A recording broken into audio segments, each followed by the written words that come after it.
Hi guys, that's Gianpaolo Lorusso speaking for a new edition of PPC World News, the top PPC news in the world, in the global market.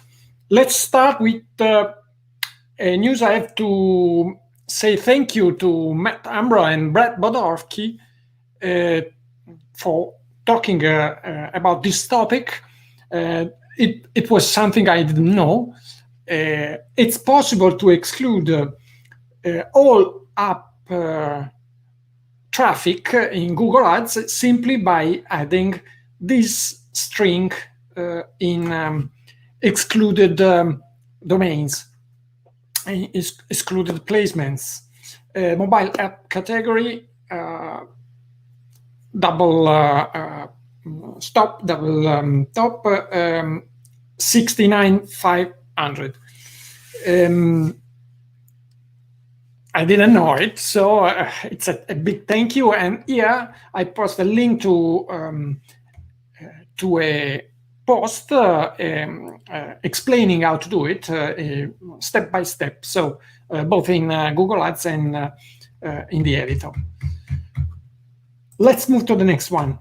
Facebook has added a new auto optimization option. It simply can choose among headline, description, which one can. It's more likely the specific person is looking at the ad would be more sensible.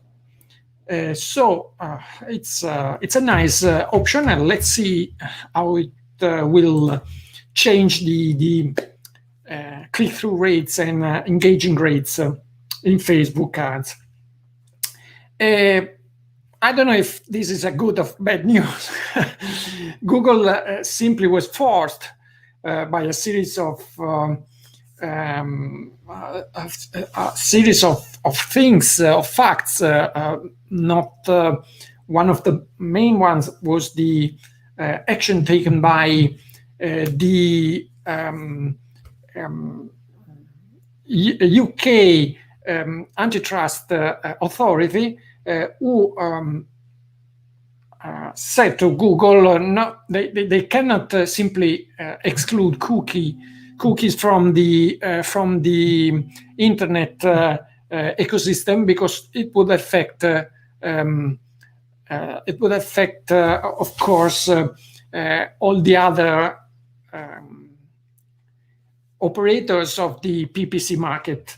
So Google was forced to delay it by the end of 2023. So Chrome will still use cookies, have cookies enabled for the next couple of years.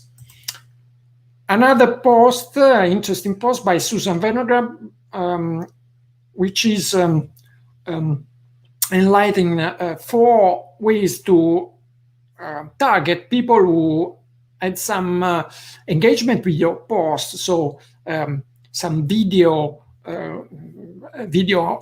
engaged person, the people who let their lead or interact with your page, and it's a nice post recalling all these features, which are very useful if you have a Facebook page which is quite participated by people who follow it.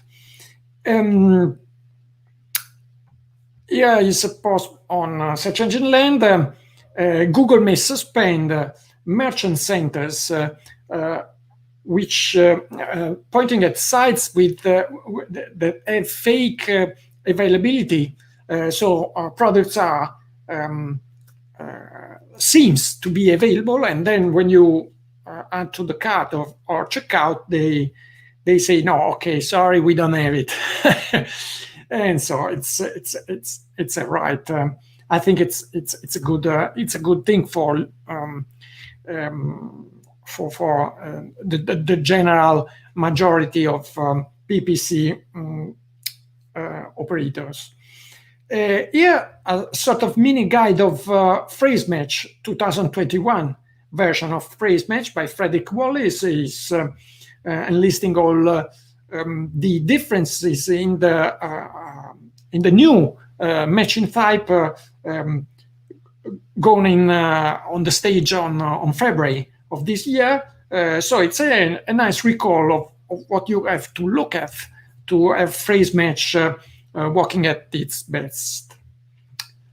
Another interesting post by Mike Fleming.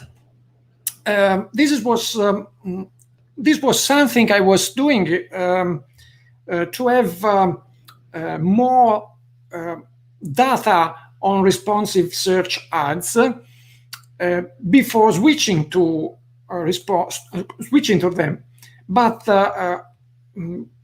I agree completely with Mike Fleming, who is simply saying, okay, let responsive search ads run with together with the legacy expanded text ads, and use what is working best in the former expanded text ads to optimize search engine ads, responsive search ads. And I think it's a very clever thing. I was doing it without even understanding on theory what I was doing. But now that I found that someone else is doing it, so I'm more happier.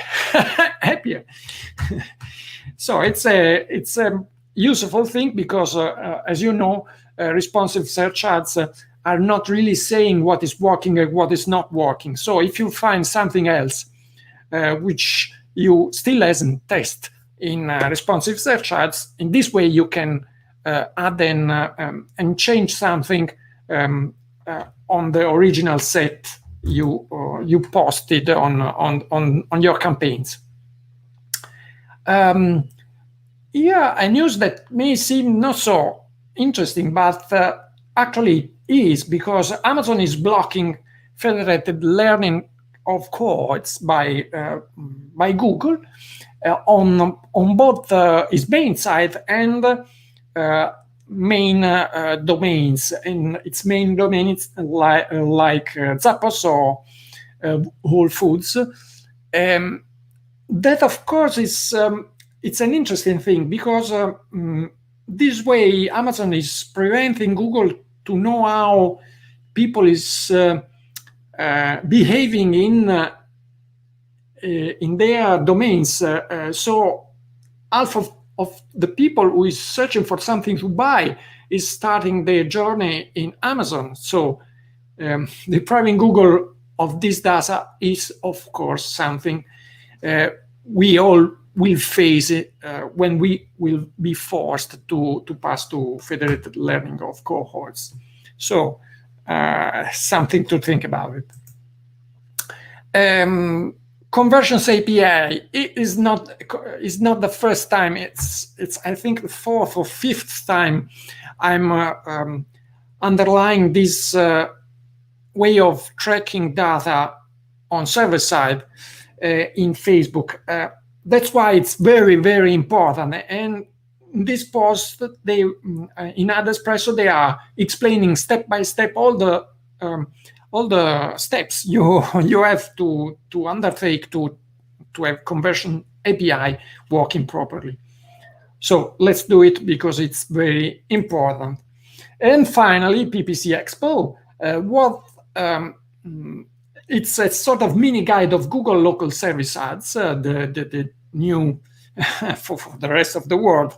They've been testing it in USA. The biggest difference in local service ads and local extensions is that they are the advertisers in this case are paying by lead, not by click. So it's an interesting way of promoting local services, simplifying their process to arrive to PPC market. So that's it for this edition. May the ROI be with you. Ciao.